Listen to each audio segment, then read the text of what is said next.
Lots of people getting ready to gobble down turkey, stuffing, mashed potatoes, all of the fixing. Josh Allen, inspired by John Wick 3. The Bills defense continuing to deal with injuries, all with a trip on the road to face the NFL's very best team upcoming this weekend. I am Jon Scott. Welcome to the Buffalo End Zone podcast, everyone. Flying solo as Kevin Carroll visiting family for the holiday break here. No rest for the wicked over here.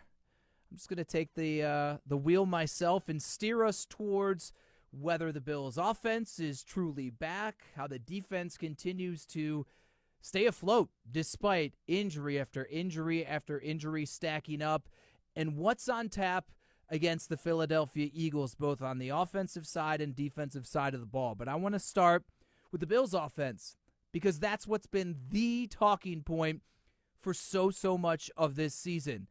And we saw a glimmer of hope Sunday against a Jets defense that is very, very good. But how much of that performance against New York can the Bills carry over not only Sunday against the Philadelphia Eagles, but the rest of the way as they're going to try to claw themselves back into a postseason position? Asked a bunch of the players. Bills had their biggest media day of this week, especially with the holiday. They practiced a walkthrough on Wednesday. They'll do a little light stuff, no media access on Thanksgiving, then their traditional light, quick, fast Friday type of thing. So hearing from Sean McDermott about the Eagles, Josh Allen, Stephon Diggs, spoke with a bunch of guys offensive and defensively. On the offensive side of the ball, the theme seemed to be the typical coach speak of, it's a week-to-week league.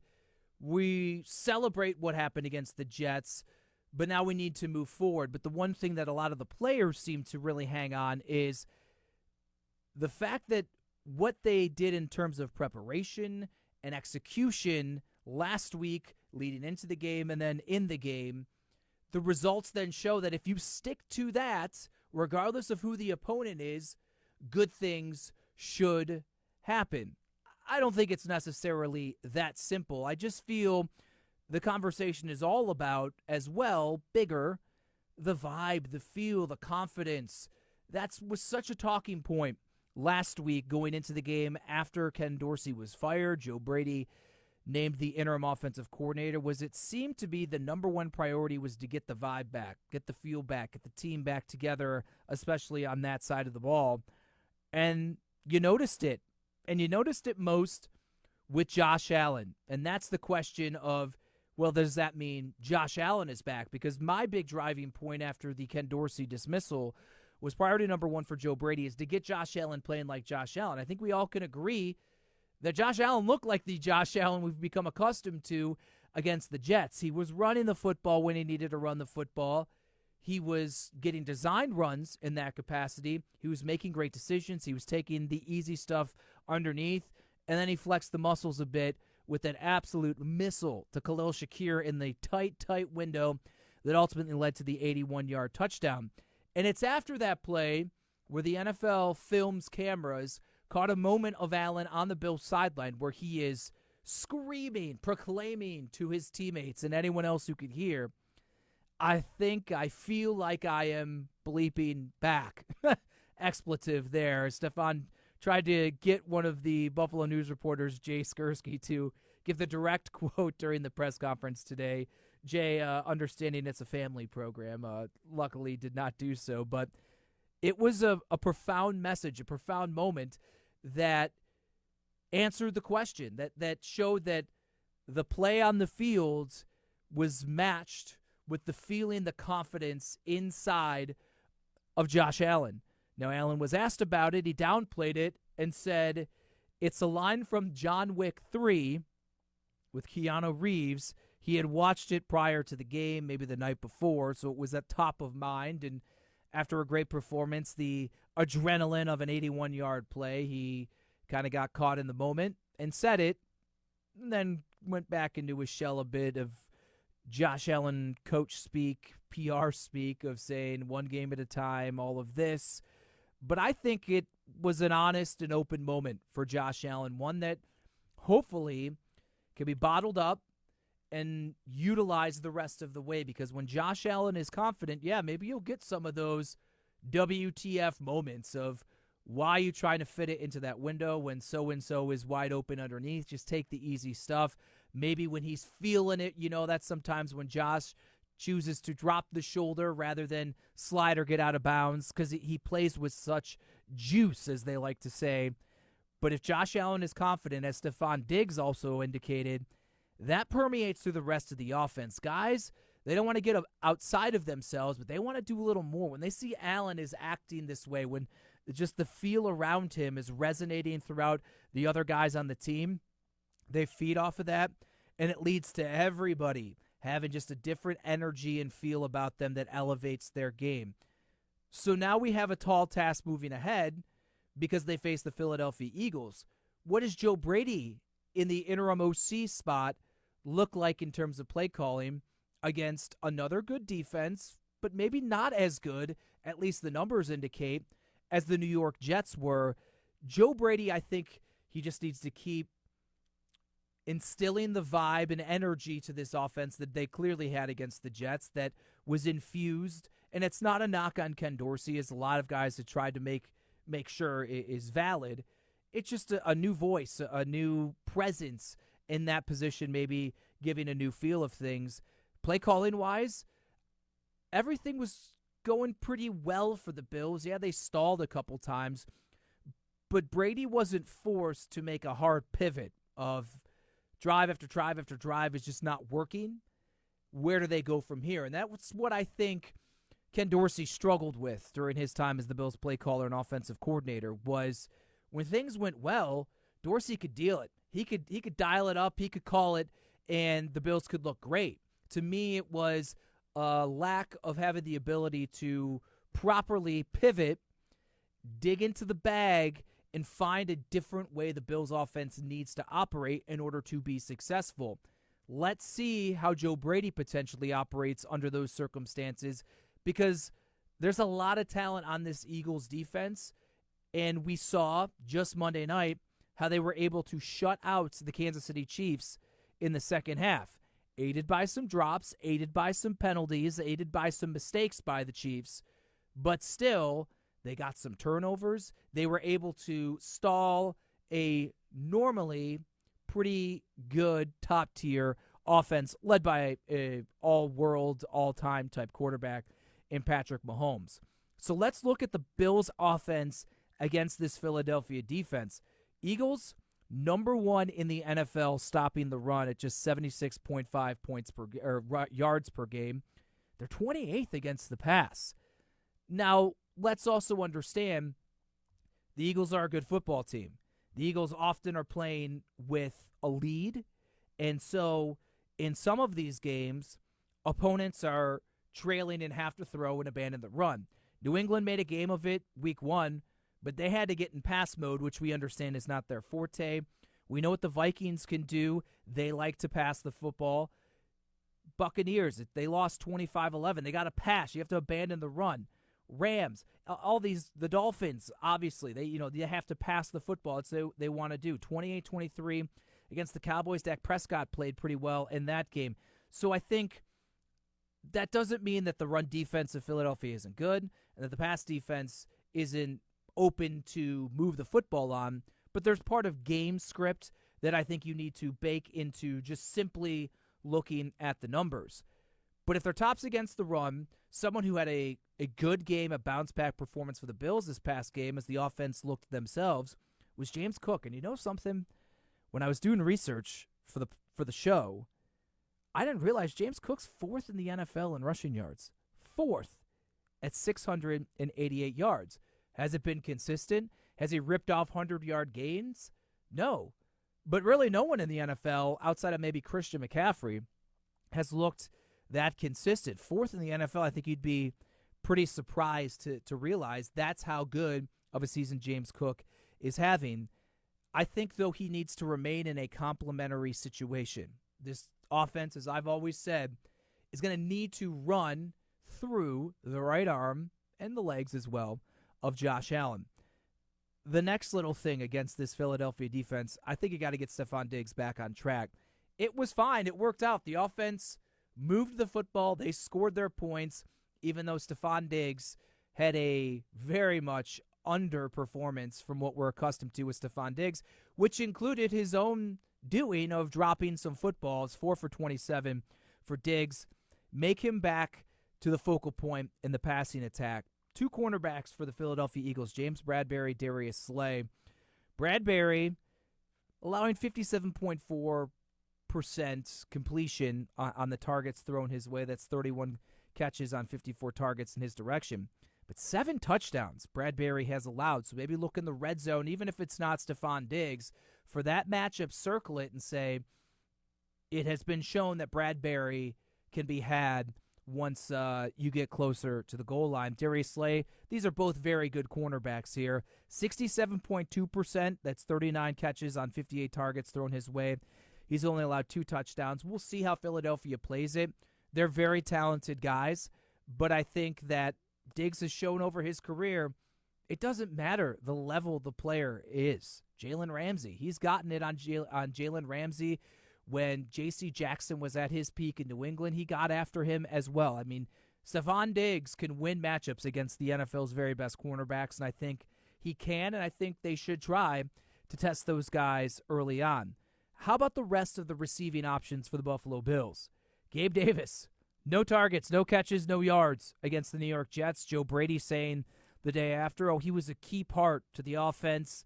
He was someone that did a great job for us, a great effort, even though the stat sheet doesn't show it. I get it. It's coach speak. I'm not saying it's 100% wrong. As I mentioned on the podcast after the Jets game, it's just the story of Gabe Davis's career, right? He has big performances. He has non-existent performances. There's just no consistency, which then maybe would lead you to think, could this be a Gabe Davis game? He's had a couple limited ones of sorts. I know a couple games ago he led the Bills in a pretty putrid passing performance, but could be a Gabe Davis bounce back. Maybe they don't need it. Maybe they just need Gabe Davis to do whatever Gabe Davis is asked to do, because Khalil Shakir has popped. It seems like every time the ball is thrown his way, he seizes the opportunity, saw the 81-yard touchdown run after the catch. I mean, it was a great throw by Allen on a line in a spot that, I don't know, very few quarterbacks in the NFL could fit a ball into there, and then he did the rest, getting that yak, something Bills don't get a whole heck of a lot out of. It's all about opportunity, and Sean McDermott was asked about it, of what is clicking for Shakir now that maybe wasn't, as he was a bit inconsistent in training camp, and McDermott simply said he's just getting more opportunities. And this is a guy that last year as a rookie, limited time on the field, but every time he got out there, he took advantage, and he was a productive player making plays. I think you're seeing that again as the slot.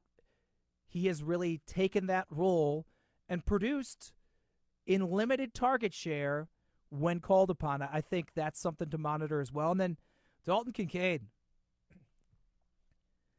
You talk about a guy that is turning into someone that I think everyone was hoping, anticipated, expected him to be on this football team. He's now 51 targets, second most on the team, 51 catches, 436 yards. That's third on the team, 2 touchdowns. But obviously we understand a lot of this has come since Dawson Knox was hurt. And you look since the New England game, which was the last game that Dawson Knox played, that was at the time a career high for Kincaid, 8 for 75. But since then, with Knox out, 5 for 65 and a touchdown with 7 targets, 10 for 81 in Cincinnati on 11 targets, 5 for 51 against Denver on 6 targets, 6 for 46, all in the first half on 7 targets against the New York Jets. I mean, those are good, consistent numbers. 436. That's great. I mean, he's going to be passing some people, maybe setting the Bills' rookie mark for tight ends and putting himself in a position, dealing with injuries and just a lot of inconsistency. Dalton Kincaid continues on this path. He might be a Pro Bowler. Who would have thought that maybe when we're talking about 4 for 26, 5 for 43, 2 for 3, 4 for 27, 2 for 9, the first half of his rookie season, or I guess ultimately it'll be his first third of his rookie season. So getting Kincaid involved in it, he's the mismatch. He's the safety blanket, as Sean McDermott has said, and he talks about tight ends all the time and how they're just such a great friend for a quarterback. As Josh continues to take what the defense gives, I think a lot of that filters to the legs of Khalil Shakir and Dalton Kincaid. Philadelphia has a lot of names on their defensive front that are great pass rushers. Hassan Reddick, 12th in the NFL, 8.5 sacks. Josh Sweat, 6.5 sacks, 31 pressures, 19 quarterback hits. The rookie Jalen Carter has been sensational. Dropped in the draft because of some off-the-field stuff. Didn't test particularly well during the pre-draft process. And they got themselves a steal. He's a stud on the interior. Jordan Davis, another Georgia guy, 2.5 sacks, but he's just a stout, freaky, athletic guy. And then Fletcher Cox, the vet, just 1.5 sacks, 20 pressures, though. But that's how deep this goes. But the Bills know how to handle things like that. They've now faced the Jets twice. I think that the Miami Dolphins have a good defensive front as well. That seems to be something, certainly the Washington Commanders earlier in the season, the Bills did a good job against them.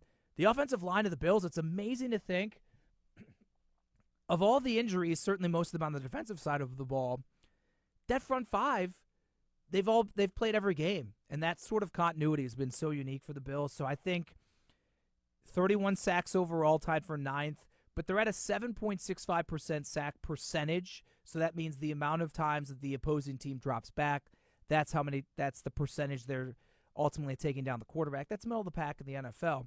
But the talent is there. So the Bills' offensive line is really going to have to do their part. Allen probably going to have a few Houdini acts that we've seen him do to stay upright.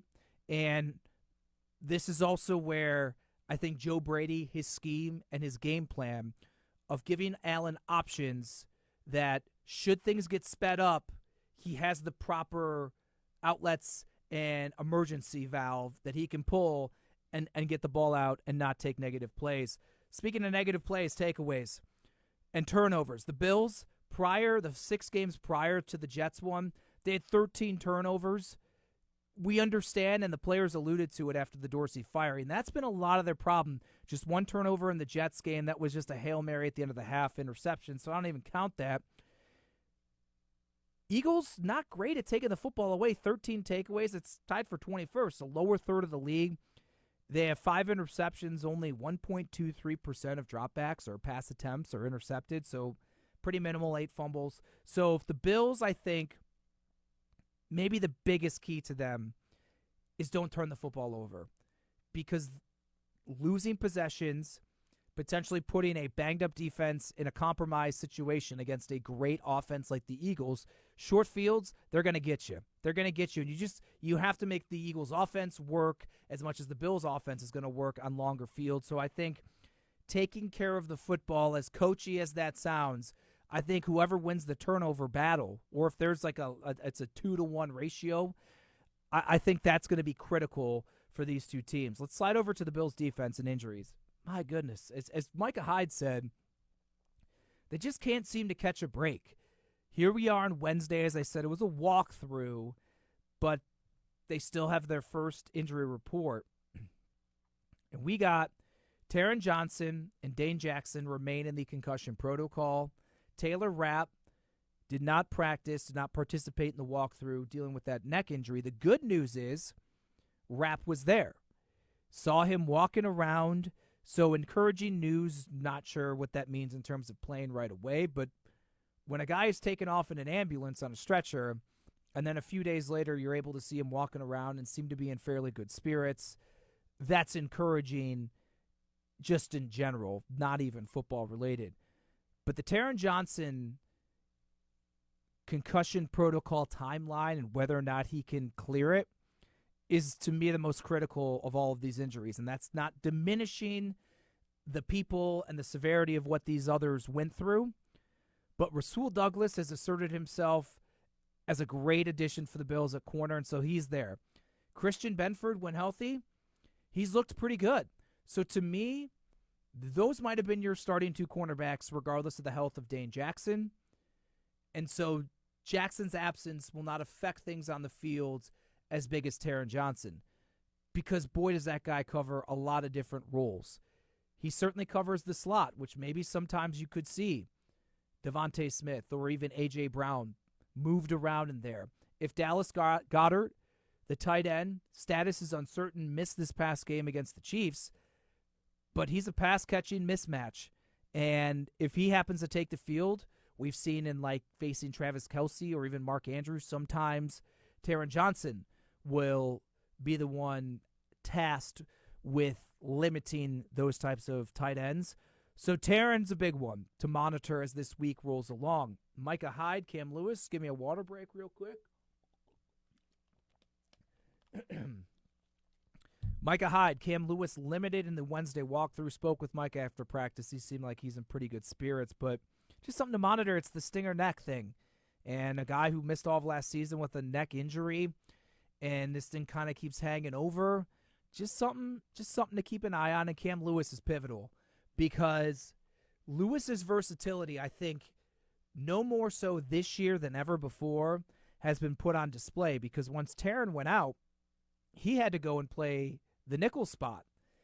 And he also, when not sliding in at the nickel position, has been a backup safety for them. So now you're looking at a guy that, if Taron was playing but Rapp wasn't, would come in when they would do the three safety, known passing situations. The Bills have gone to this three safety look. Well, if he's playing the nickel, what does that mean if Taylor Rapp, too, cannot play along with Taron Johnson? Cam Lewis maybe in the slot, and then you abandon the three safety look that has been doing so well. I'm not sure they would slide DeMar Hamlin in there. I'm not sure on that one. Or do you keep Cam at the safety spot in those instances and bring a guy like Saran Neal in? He's had some moments in the Kansas City games where he's faced Travis Kelce and lined up against him like the big nickel type thing. Just a curious way of how they'll do it. Or do they just stick with mismatching some other things? I mean, there's a variety. We've seen moments where Dorian Williams has come in a spy situation against Russell Wilson and things like that. With the mobility of Jalen Hurts, does Dorian Williams maybe come in at the linebacker spot, play a spy, and they mix and match there? So Taron Johnson, Dane Jackson, Taylor Rapp, their availability could move a lot of different pieces around for Sean McDermott and how he wants to do multiple type sets, multiple looks for Jalen Hurts, personnel packages. So just something to monitor as we roll through the week here. Thanksgiving, like I said, it'll be a light day for the Bills. Probably another walkthrough-esque type thing. Friday, another one. So just from an injury standpoint, that kind of hamstrings the versatility and stuff and looks that the Bills could possibly roll out there. But the defensive line is something that I feel has helped pick up the slack for the defense that's really been riddled with injuries, because Bills as a team, second in the NFL, 39 sacks. 31 of those have come from the defensive line. Daquan Jones, 2.5 of those. We know he's not out, although Sean McDermott opened the door last week of saying maybe he could return at some point. But you're looking at guys like Leonard Floyd leading the team, A.J. Epinesa, Greg Rousseau, Ed Oliver's having the best season of his career on the interior. These are the guys leading the way for this defensive line, and the way that they pressure things limits the time that the guys in the back end and the two levels that are dealing with the most injuries have to be on their game. So I think we understand, especially great quarterbacks, bad quarterbacks, it doesn't matter. You speed things up for the best or the worst in the league at that position. It makes things a world of trouble for them. And I'll say this, Jalen Hurts, he's been sacked 27 times this season. And where's my note here? Oh, I thought I wrote it down. He's been sacked 27 times this season, and I believe that is 6 of the 10 games that they've played. Well, this would be 11 here. This is where usually Kevin's around here, so I can buy some time as I'm looking up these stats. But I looked at this. In 1, 2, 3, 4, 5, in 6 of their 10 games, the Eagles, Jalen Hurts has been sacked 3 or more times. So to me, that's a combination of an offensive line that is highly touted, but clearly is one that can be had. That also, I think, is times where Jalen Hurts trying to use his legs. We see it sometimes with Josh Allen. The mobility helps. It also can sometimes lead to some more sacks. So I think this is still an opportunity, even when you have guys like Jason Kelsey and some really great offensive linemen in Philadelphia. I think there's an opportunity for the defensive line to keep eating. Finally here, just focusing solely on the Bills' defense, Rasul Douglas. Boy, he got robbed, man. I got to tell you, Jalen Ramsey wins AFC Defensive Player of the Week, and Ramsey had 2 interceptions and a tackle. Well, Rasul Douglas had 2 interceptions. He also recovered a fumble. Come on, man. I think he was absolutely spectacular, and we learned a little anecdote here from Douglas that Cincinnati game, his first game, doing some rotation, he was just he was focusing on like doing the defense right, like knowing the play, doing it. And Stephon Diggs came up to him before the following game, so that was Denver, and told him, dude, you just got to play. We got you on this team for you. So get out of your head and just ball like you ball. And then you start to see that performance against the New York Jets. He's been absolutely great. And as I mentioned, especially as Benford's been hurt. Now Dane Jackson is hurt. Imagine where they'd be at the cornerback position had Brandon Beane not gone out and acquired not just a cornerback, but a cornerback with the skill level and production and difference-making that Rasul Douglas is. He seems to be settling in here 3 games into his Bills career, and he's certainly going to be tested against some wide receivers in Philadelphia that are very talented. As the Bills' defense faces the Philadelphia offense, Jalen Hurts now the betting favorite for MVP. Certainly helps. He's playing well, but the Eagles are 9-1. We kind of know how that award goes. 8th in the league, 68.5% completion. 10th with just under 2,500 yards, 15 touchdowns, 9 interceptions, tied for 27. So not at the level of Josh Allen, but he's given the ball away. Throws the ball farther down the field regularly than most people, averaging over 8.5 yards per pass length, and each completion is about 6.4 yards. But the rushing, I think, is really what you got to keep an eye on here. 100 attempts, 345 yards, 9 touchdowns here. The dual threat, I asked Ed Oliver about how does the dual threat of Hurts, or really any mobile quarterback, affect you as a pass rusher? And he referenced Zach Wilson as a mobile quarterback. Maybe he was thinking more Russell Wilson, but who broke free on the Bills a couple times, and that's why Dorian Williams came in to be a spy. But I think what he ultimately got to is when you're going for it, you got to get there. If not, you have to be a little – so you got to know if you're going to win. And if you're not going to win, maybe you have to stay in your gap. And I think we hear so much gap integrity and all this stuff. I mean, that's going to be it. And tackling. Jalen Hurts doesn't break a lot of tackles. I think I saw he just has 1 broken tackle. But that doesn't mean he's incapable of doing that. So if he's flushed or it's the open field and a linebacker or a defensive back has the opportunity to make a play, they got to make a play and limit his rushing. We'll see. Of course,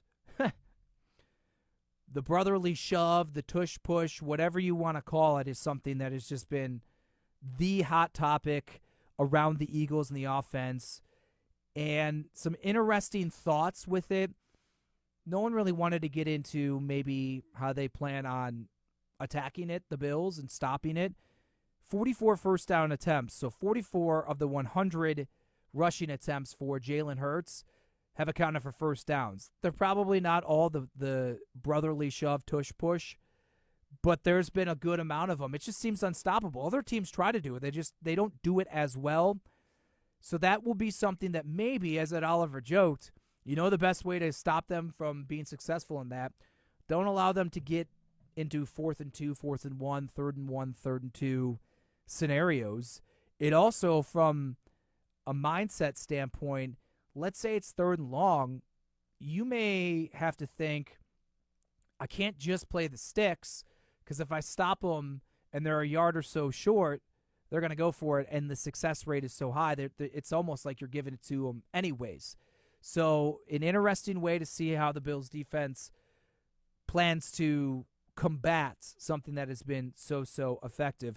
Two top targets, I should say, for Jalen Hurts are A.J. Brown and Devontae Smith. Now, Brown had this monstrous run of 6 games where he, from week 3 to week 8, 49 catches, 831 yards, and 5 touchdowns on 67 targets. On the season, he has 68 grabs, just over 1,000 yards, and 6 touchdowns. So they played 10 games. In 6 of them in a row, A.J. Brown was the best receiver in football. He was unstoppable. The last 2, including just 1 catch for 8 yards on 4 targets against the Chiefs, somewhat limited. That doesn't mean that he's incapable. Just saying, if you look at the numbers as a whole, it came in one pocket, and that's kind of where it's sat. Here's the interesting thing, and it's kind of similar to what I felt T. Higgins was going into the Bills game in Cincinnati. Was so much is put on the 1-2 tandem at wide receiver, but the number 2, Devontae Smith, similar to T. Higgins before the Bills game, he's been fine, but he's not been some monstrous guy that has just been a 1B to A.J. Brown. Just 1 game over 100 yards for Devontae Smith. Now, 2 of his last 3, he's hit 99 receiving yards, but his target share isn't that big. He has 68 targets in 10 games. So we're looking at just under 7 targets a game. He only has 48 catches, so he has some games. He's not as inconsistent as a Gabe Davis, but 4 for 28, 1 for 6, 5 for 44, 4 for 49, 3 for 51. I mean, it's not like week in and week out he's been a problem. Seems like maybe he's getting into a little better groove of late. As I said, 2 of the last 3 games, he's hit the 99-yard mark. He's talented. He's fast. He can make plays on the ball. But he hasn't been the big-time, prolific number 2 that maybe he was a year ago, or that just the reputation he has around the league would suggest. Going to be a tall task, though, but I think based on how the Bills have played with Rasul Douglas and Christian Benford, I don't know. What makes you think that the way this Bills defense has been able to hold up just in general, that they're just going to pop off for some big-time numbers? None of these offenses have done that. Jamar Chase was held in check. T. Higgins had a nice game, but Jamar Chase wasn't that great. You look at Jacksonville, yeah, Calvin Ridley had a nice game, and they kind of distributed it pretty well. The Dolphins, it's not like Tyreek Hill, Jalen Waddle were just going through the roof in that game. I think while the names may not be what you're as comfortable or expected, I think this Bills defense has held up very, very well. As I mentioned earlier, Dallas Goedert, the tight end, very talented, very good, a valuable weapon to them, who missed the Kansas City game. We'll have to see as the week rolls along if he'll potentially get onto the field. And it's funny, I mentioned the surprise that James Cook is 4th in the league in rushing. DeAndre Swift is 3rd, 690 yards. So he's just 2 yards more than what James Cook has. 4 touchdowns on 147 yards. But he had some big games early, so he didn't he didn't play much at all in the first game. Then the second game with Kenneth Gainwell out, 28 for 175. Then Tampa the next week, 16 for 130. So since those first 3 games, 2 of which he was prolific, he's averaging 14.6 carries and only 54.5 yards rushing per game. Similar to James Cook, he's not the guy. He's a complementary piece. They like to run the football, but he's a complementary piece. Everything else really rolls through A.J. Brown, Devontae Smith, and ultimately the trigger man, Jalen Hurts. So it's someone you have to account for. If you put all your eggs in the let's stop the passing game basket, Swift has shown that he can hurt teams, and I think he was really good in the second half against Kansas City and helped that offense balance things out. So someone just to keep an eye on, that they can get you both running the football and throwing it, even though maybe the bigger names and more talked about things involve the Eagles' passing attack. From a storyline perspective, Jamestown's own. Got to get some proper English since Kevin's not here. Nick Sirianni, the head coach of the Philadelphia Eagles. I spoke with Nick a couple years ago at the Combine about what it meant for him to be from the Jamestown area, Southwestern High School, and making it to the NFL and representing Western New York. And he's very proud of that. And I think it'll be cool. When he was with the Colts, they came to Orchard Park, so he wasn't a head coach, but he was able to coach some games on the field and face his former team. But this will be the first time he's doing so as the head coach. I like Nick Sirianni. He's a good dude. He seems to be a good character, and it will be a tall task. He's a great football mind. That entire Sirianni family is. And anyone from the Western New York area who knows much about high school football or high school sports knows the Siriannis reign supreme in terms of their ability to coach people. And then Sean McDermott, he kind of had a little funny remark. Someone asked him about coming home to Philadelphia, and he said, well, my home is Buffalo. That's where my family, my kids go to school and things like that. But McDermott cut his teeth as a defensive guy with the Eagles, was ultimately fired, and has long talked about how that moment changed his career in terms of what many would see him as a low point, ultimately catapulted him to where he is today as the Bills head coach. Let's get to the odds. Bills, this one's been dropping a little bit. Bills 3.5-point underdogs. They're getting 3.5 points, and I'm going to take it. I know I've been banging the drum for they got to show me, but I think this is maybe going to be more of an offensive game than not.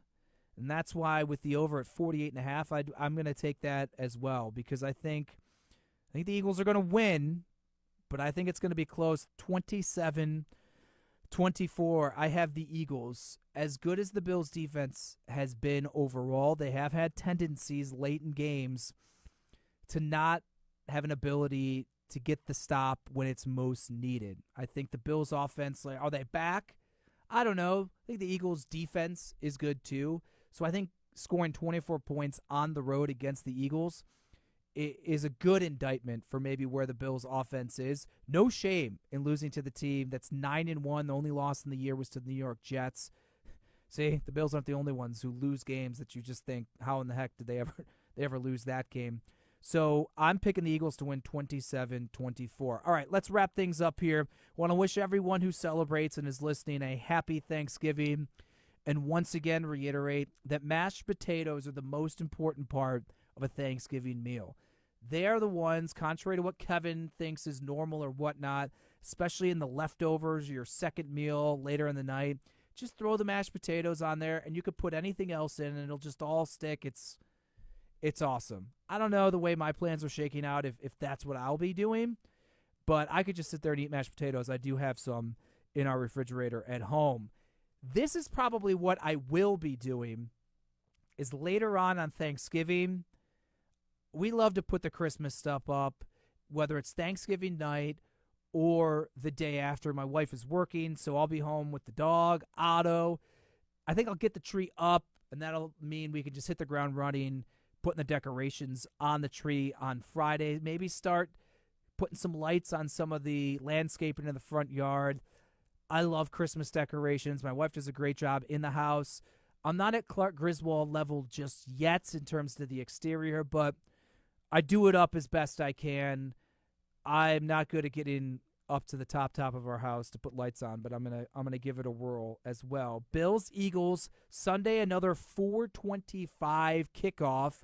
So it'll give you some extra time, maybe coming out of a longer Thanksgiving weekend to say goodbye to relatives and family that maybe was in town, or you yourself travel back and get settled in. Gives you some extra time on Sunday to do so for a 4:25. And as always, like to remind you to tune in after the game immediately to Spectrum News 1 in Buffalo and Rochester for the Buffalo End Zone postgame show. Kevin Carroll will be back as the host. Fred Jackson will be back after a 1-week absence due to leading the charge ahead of the Jets game.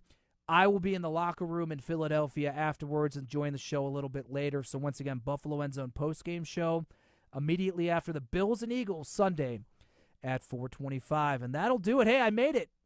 Second time this season I've had to fly solo here on the podcast.